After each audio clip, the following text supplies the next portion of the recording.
अस्सलाम वालेकुम नाजरीन। ड्रामा सीरियल बेबी बाजी की बहुएं की नेक्स्ट एपिसोड में आप देखेंगे वासिफ जिसका बिजनेस चल पड़ा है, उसने तो ऑफिस भी ले लिया है। ये वो बहुत खुश है और शुक्रिया अदा करता है फरहत का। थैंक यू फरहत, तुमने मेरा बहुत साथ दिया, प्लीज हमेशा ऐसी ही रहना। और उससे मोहब्बत का इजहार भी करता है। ये सब कुछ तुम्हारी वजह से मुमकिन हुआ, तुम्हारे साथ की वजह से। जबकि दूसरी जानिब समन का रिजल्ट आ गया। कुरैशी साहब तो मिठाई का डब्बा ही ले आते हैं, अपनी फैमिली को ये खुशी की खबर सुनाते हैं। समन पास हो गई है और अपने हाथों से बेटी को मिठाई खिलाते हैं। यूं समन तो आज बहुत ज्यादा खुश होती है। आज तो हमारी बेटी की जिंदगी में खुशियां ही खुशियां हैं, आज पास होने की तो कल को अपने घर जाने की। जबकि दूसरी जानिब अस्मा और नसीर का मामला भी सुलझ ही गया, क्योंकि उस वक्त कुछ ही देर के बाद तो पुलिस आ गई थी इस रक्षी को गिरफ्तार करने, वो भी इस नसीर के कहने पर। ये अलग बात है कि अस्मा के शोर मचाने की वजह से रक्षी भाग गई, मगर नसीर इसे आसानी से जाने देता नहीं। और अब तो अस्मा भी उसका साथ देती ही है, मगर रक्षी तो खुश है कि उसने एक और मुर्गा फंसा लिया।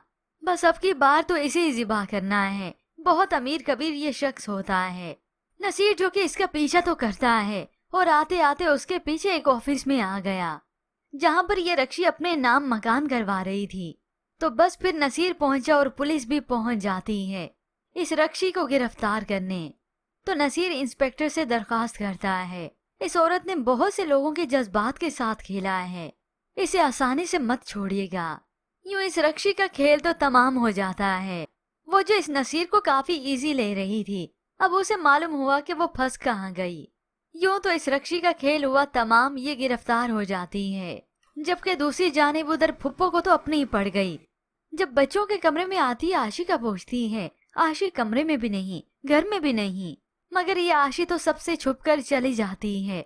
हो सकता है अपने वही पुराने घर रहीम यार खान ही आई हो, जिसका वो अंबर को बता भी रही थी।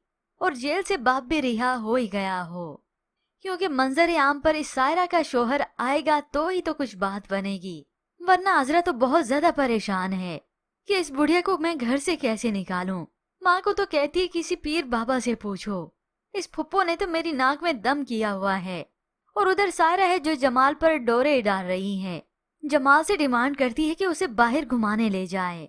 अब ये तो जब राज फाश होगा इस सायरा और फुप्पो का कि इस सायरा की तलाक हुई ही नहीं, और भी बहुत सारे झूठ एक के बाद निकलते चले जाएंगे। और तब इस जमाल की आंखों पर से पट्टी हटेगी, क्योंकि ये जमाल ही तो है जो आंखें बंद करके एतबार करके बैठा है इस फुप्पो का। और ऊपर से फिर जब इस घर की फाइल ही गायब हो जाएगी, क्योंकि असली कागजात तो इस फुप्पो के पास ही होते हैं, और तभी ये अपने नाम पर करवाने की कोशिश करेगी। मगर ऐसे में व्यूअर्स, आपको क्या लगता है, इस फुप्पो की चाल से पहले ही क्या आशी अपने बाप को मिल जाएगी? क्या इस सारा का झूठ सबके सामने आ जाएगा? मजीद ड्रामा रिव्यूज के लिए आप देखते रहिए उर्दू टीवी।